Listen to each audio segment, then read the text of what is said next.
CNN is both an organization that's trying to make sense of the world and trying to establish the facts.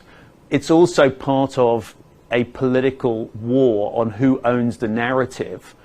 And you're also now facing these folks that Claire just alluded to, who are in a professional business of fabricating disinformation in order to make your life even harder. How do you and your colleagues kind of go about looking at that disinformation environment? Is this something that you've become used to, or is it something that's you're still learning to kind of navigate and learning to kind of make your way through?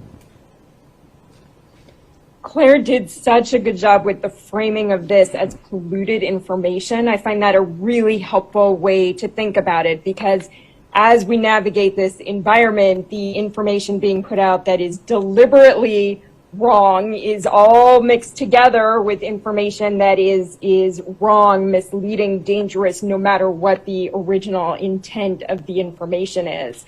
So we are navigating this in different ways and in different spaces. We've been very much in the space around the 2020 U.S. presidential election, the claims of a stolen election, the false claims, the whole Stop the Steal movement, that we've been really pressing to give audiences the facts, because the strength of our democracy is in our institutions and the public trust in the institutions. It becomes very complicated when there is not an agreed upon set of facts and a single narrative. There are the facts, and in the media it's our job to continue to point those out, no matter what the politicization around it is.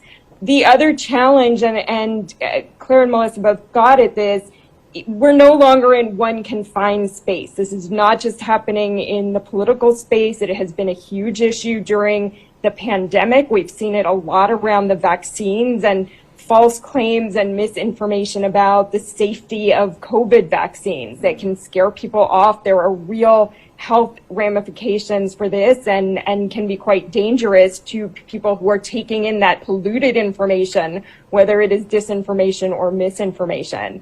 We're seeing it in the abortion space now, also a very potentially dangerous space for women who are being told things on the internet that are just not factually correct, not scientifically sound. We've seen it in the Russian-Ukraine war, with Russia spreading disinformation and then governments such as China picking that up. So we are really seeing it in so many different spaces, and need to think about how best to get the facts out to audiences and how to hold actors accountable and call out what's wrong without further spreading it ourselves. So that is always a balance that we have to be mindful of.